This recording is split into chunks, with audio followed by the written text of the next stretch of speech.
Hi friends, जय जगन्नाथ, जय माँ तारिणी। आज न्यू ब्लॉग को आपण समस्त को स्वागत जनाऊँ। मु मिकी। आज सकाळु सकाळु मु बाहरी पड़ची जलेश्वर मंदिर अभिमुखे जलेश्वर महादेव दर्शन करने। आपण मैंने जो मैंने भी भवानीपाटना टाउन में रोचंती तो जानी मंदिर लोकेशन कौटी। आ जो मैंने जानी ना तो मु कहीदे आपण मैंने फास्ट भवानीपाटना टाउन आसीजे। टाउन रे स्टेडियम अच्छी, स्टेडियम पाखे अच्छी हनुमान मंदिर। हनुमान मंदिर रू लेफ्ट साइड गली रे आपण मैंने पाइपर साइन बोर्ड अच्छी। साइन बोर्ड देखिकी आपण मैंने जाइपारे भवानीपाटना सहर जलेश्वर मंदिर अभिमुखे। आ मु भी फास्ट टाइम पर जाऊँगी। साइन बोर्ड देखिकी जाऊँगी। आईटी आसिक मु पहुँची सारी मंदिर गेट पाखे। देखिपे मंदिर गेट केते सुंदर है। मते तो मंदिर गेट रू ही बहुत बढ़िया लगिला। चलते जी ठाकुर दर्शन करवा आ ठाकुर आशीष लाभ करवा। जय बाबा भोले की जय। देखिपे सांग मैंने सबुज बनानी कोଳରେ पथटीए जमी पड़ी सतरे केते सुंदर वातावरण सृष्टि करछि। आपण माने जदि प्रकृति प्रेमी होइथिबे तो आपण माने को बहुत ही बढ़िया लागिवो ए मंदिरटे। और रास्ता चारिआडे सबुजिमा जेहेतु वर्षा दिन तो आउरी बढ़िया देखा जाउछि। मु आसिक एबे पहुँची जाइछि मंदिर पाखरे। आ देखिपे सांग माने मंदिरर सौंदर्यता केते सुंदर होइछि। चारिआडे सबुज बनानी पहाड़ घेरा ता सहित झरणा बहुत ही बढ़िया परिवेश भितर मंदिरटी अवस्थित। आपण माने भी चाहिए आसिकी मंदिर दर्शन करें, ठाकुर आशीष लाभ करें।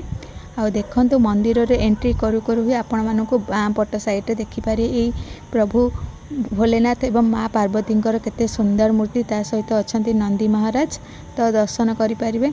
आई मंदिर दर्शन करने मोर बहुत दिन आशा थिला। मु तो आसी पार नथिली, बहुत ही भावुली केबे दर्शन करी, किंतु एबे ठाकुरंकर आशीष मो ऊपर पड़ला। तो मु आज आसी जाइछि, भगवान से सुजोग मते देइछन्ती आज। तो सकाळ सकाळ मु आसिक एबे ठाकुरंक पाखरे दर्शन करने पाई मंदिर को पळि आछि। आ देखंतु मो सहित आपण माने भी वीडियो रे कंटिन्यू रुहंतु, ठाकुरंकर दर्शन करंतु, ठाकुरंकर आशीष लाभ करंतु, समस्ते भलरे रुहंतु एवं सुखरे रुहंतु।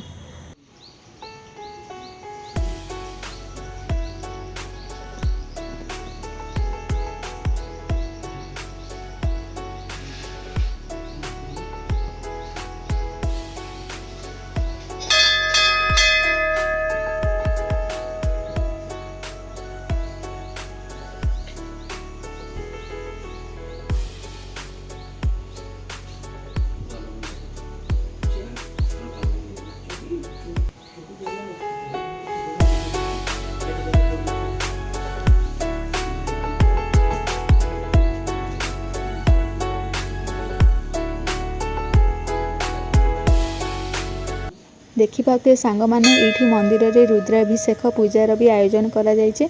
आउ जने भक्त आज तांकर मनस्कामना पूर्ण हैला बोली करचंती बोली नना मते कहिले।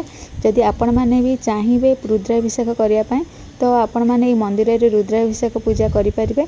चलंतु एबे आपण मानको ठाकुरंक दर्शन करे देबी। आउ देखंतु केते सुंदर ठाकुर आज सज हिचंती आ केते बढ़िया देखा जाउचंती। आपण मानको एटा गोटे नियारा अनुभूति आपन को फील हवन। मते तो बहुत ही बढ़िया लगे ठाकुर दर्शन करके। आ मोर बहुत दिन आशा भी जेहेतु थिला तो आज फुलफिल है, से भी मु बहुत ही खुशी। मंदिर रे बाबा जलेश्वर महादेव दर्शन कर सारा पर मुझे बाहरी पड़ी पार्श्व देवादेवी दर्शन करने। आ पार्श्व देवादेवी दर्शन कला बेले देखिली एठी बाबा भोलेनाथंकर केते सुंदर बढ़िया मूर्ति गोटे अच्छी, ता सहित नागदेवतांकर भी मूर्ति अच्छी। आ मते बहुत ही बढ़िया लगे। सबुठारु आश्चर्य लगिला ये जो पाखरे अच्छी भगवान का पाखरे जो वाहन अच्छी ता कौन मु तो जानिनी। जदि आपण माने जानिथिबे मते कमेंट बॉक्स में निश्चय जणाइबे। आ एठी रहिले बाबांकर वाहन वृषभ महाराज, तांक सहित टिके मु किछि समय अतिबाहित कली। मते बहुत ही बढ़िया लगिला। देखिपे सांग माने ए मंदिर पाखेरे गोटे झरणा बही जाइए। आ जेहेतु एबे वर्षा दिन अच्छी तो पानी टिके माटिया अच्छी। आ शीत दिने पानी बहुत सुंदर देखा जिबा। ए परिवेश भी बहुत ही बढ़िया लागिबो मु भाबुची। जहा आ मंदिरर ना जेहेतु जलेश्वर अच्छी, मु भाबुची ए मंदिरर ना जलेश्वर हेबा पछरे ए झरणार कोठी ना कोठी संपर्क अच्छी, जहा मु अनुमान करूची। केते सत्य केते मिछ मु तो जानिनी, भाबुची जहा।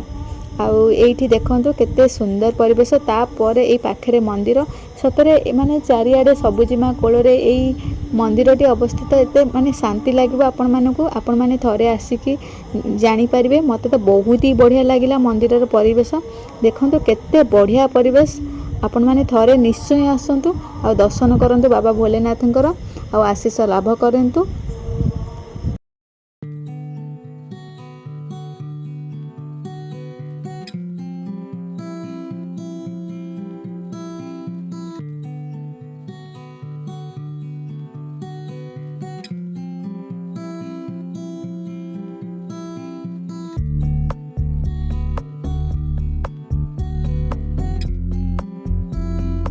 ସାଙ୍ଗମାନେ ଏବେ ମନ୍ଦିର ଦର୍ଶନ କାର୍ଯ୍ୟକ୍ରମ ସବୁ ସରିଯାଇଛି ତ ମୁଁ ଏବେ ବାହାରି ଯାଉଛି ଘରକୁ। ଆପଣମାନେ ତ ମୋ ସହିତ ବାବା ଭୋଲେନାଥଙ୍କ ଦର୍ଶନ କଲେ।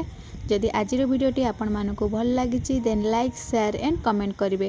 ଆଉ ହଁ, ଯେଉଁମାନେ ମୋ ଚ୍ୟାନେଲକୁ ନୂଆକି ଭିଜିଟ୍ କରିଛନ୍ତି ସବସ୍କ୍ରାଇବ୍ କରିବାକୁ ଜମା ଭୁଲିବେନି। ସବସ୍କ୍ରାଇବ୍ କଲା ପରେ ପାଖରେ ଥିବା ବେଲ୍ ବଟନକୁ ପ୍ରେସ୍ କରିବେ। ରହୁଛି, ନମସ୍କାର, ଜୟ ହିନ୍ଦ।